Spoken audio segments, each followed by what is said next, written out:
Paano nga ba natin mawi-withdraw ang ating komisyon sa pagiging affiliate dito sa TikTok?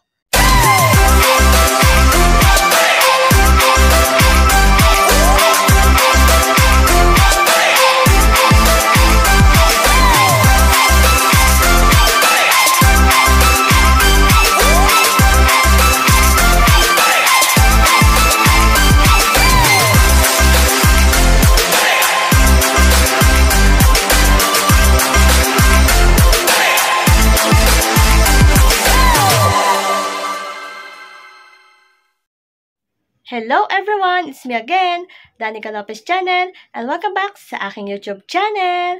For today's video guys, meron na naman ako sa inyong i-share na panibagong tips and tutorial. So, ang tutorial na ito ay kung paano nga ba mag-withdraw ng ating affiliate commission dito sa TikTok. Just keep on watching! Bago ko nga pala simulan itong video ito, sa mga hindi pa po nakasubscribe sa aking YouTube channel, huwag niyo akong kalimutan i-subscribe sa aking YouTube channel and syempre, i-click niyo na rin ang notification bell para lagi kayong updated sa aking mga uploaded videos. Paano nga ba natin mawi-withdraw ang ating komisyon sa pagiging affiliate dito sa TikTok? Kung gusto niyong malaman kung paano, just keep on watching. First step, pumunta lamang kayo sa inyong TikTok account. So, antayin lamang natin. Sunod na step naman guys, punta kayo sa inyong profile and hanapin niyo yung TikTok Shop Center. So, pindutin natin yan.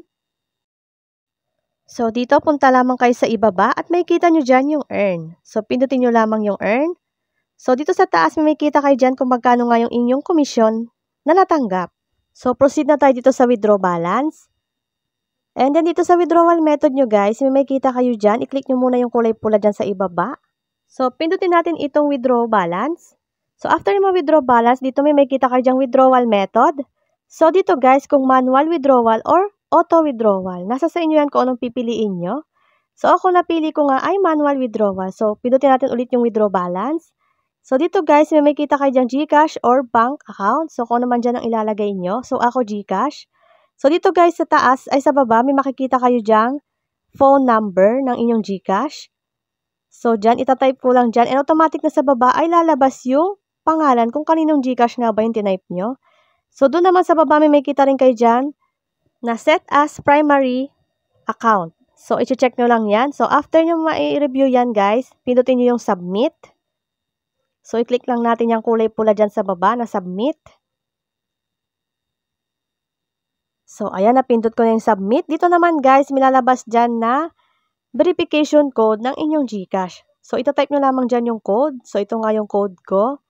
And then, ipipaste nyo lang siya doon sa code doon sa baba. Ayan. So, pwede nyo rin siyang i-type kung gusto nyo. So, ako itatype ko na lang yung code. So, dito naman sa baba, after kung ma-type yung code, milalabas dyan na amount kung magkano nga yung gusto nyong withdrawin. So, ako guys, ang wi-withdrawin ko dyan ay 1,000 pesos. So, hindi ko siya wi-withdrawin lahat. So, i-type natin dito 1,000. So, dito guys, sa baba, may makikita kayo dyan kung magkano nga yung mawi-withdraw nyo and kung magkano yung balance nyo. So, meron daw dyan service fee na 5 pesos. So, withdraw now, yung pipindutin ko. Ayan, dito guys, may makikita kayo dyan na may service fee siya na 5 pesos and 60 centavos. So, ang mawi-withdraw ko na lang ay 940 pesos 0.40. So, kung gusto nyo withdrawin yan, nasa sa inyo na yan, pindutin nyo na yung kulay pula sa baba. Itong confirm to withdraw. So, ako guys, ibabak ko muna kasi nga, hindi ko siya withdrawin ng may butal na 6 pesos. So, nagback ako guys. Ang inalagay ko dito ay 1,006 pesos. So, nasa sa inyo yan guys kung i-withdrawin nyo ha. So, ayan, nire-reviewin ko ulit guys. So, ayan guys, kung makikita nyo dyan, yan, makakapag-withdraw na ako dyan ng 1,000 pesos. Dahil ibabawas na dito yung service fee na 5 pesos mahigit.